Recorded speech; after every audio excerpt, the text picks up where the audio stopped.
RPGaDay 2026, Day 20. The former city of Pickburg sparkled. The air shimmered with motes of light, except where Mindus passed. Sklizz's massive eye drove the motes away, or extinguished them, or maybe turned them off. Mindus wasn't sure. It could be exhausting, moving a long distance, or simply clearing out a large room. But it had to be done. Those things stung the tough hide of the eye tyrant. Spiky ambled along beside Mindus, its tiny eyes seemingly taking in the entire landscape at once. In the distance, Felis napped in a sandy nest, its head resting on its massive paws. The glow of the air seemed to have the same effect as a bright sunny day, putting the Sphinx in a stupor even at night. It was helpful, this side effect of the distant star.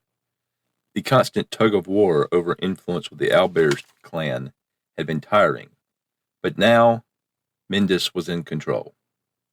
A few of the clan followed behind the floating leader. The strange metal wrapped around their limbs and torso seemed to keep at bay what star energies the great eye didn't neutralize. The others hid in deep cellars and the burrows left behind by the Umber Hulk. That creature was trekking a great worm towards the hills to the west. Between the slowly crumbling structures, Mindus's many eyes spotted the others occupying the star-bleached city. The glowing, fleshy beings roamed the streets. In the distance, dark shapes flitted between buildings. They seemed stronger as the new moon approached. Fewer of them were simply coming out in the open and heading into the hills like moths to flame, drawn to the star's location. Now, Spiky was making another symbol in the stone of the main street. Could it actually be writing something? Showed no signs of real thought otherwise. Perhaps the exposure was giving it an instinctive grasp of the arcane. Perhaps Mindus could make use of it, turn the many creatures around it in the city into its minions, seize another city or town farther out as a place to rule. Or maybe his pet will find the key to controlling the star. The Owlbear people winced at the beholder's grin as those happy thoughts entertained Mindus' mind. So here we have the beholder's faction. And for now, the beholder is master of a ruined city. But it's growing hostile, ever more hostile from the emanations from the star in the hills.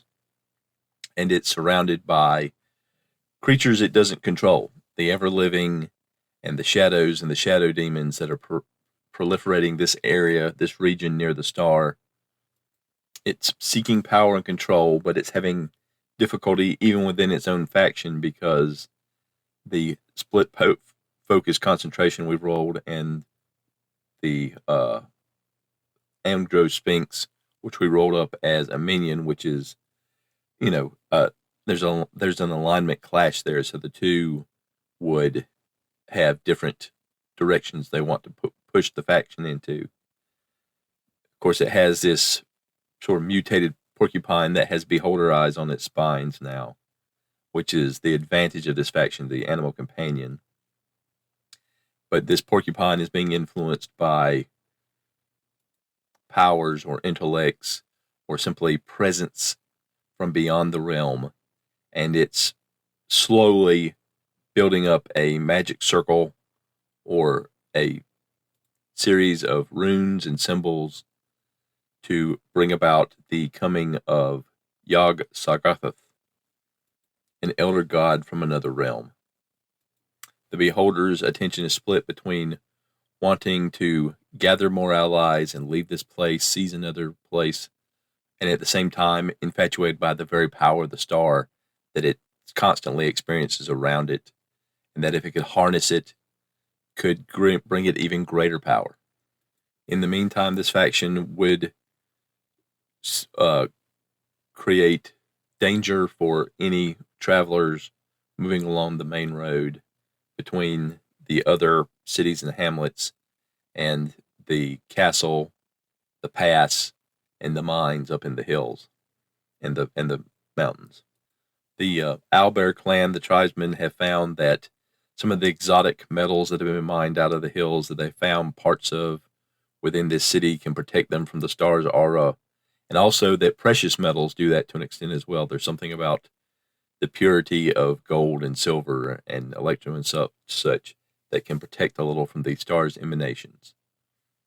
And of course, you have the complication of the ever living themselves, seeking out ways to both bask in the star's energy and release that energy, and others from afar hearing rumors of how energized this city can make you feel. And there's a matter of, others coming there and intruding on this faction's territory. There's just a sense of power and energy that creatures have when they get here, and it's intoxicating. So this faction is both constantly trying to survive, to exist within this saturated realm of star power, while at the same time the Beholder is trying to organize them into a force to control ever more territory and minions.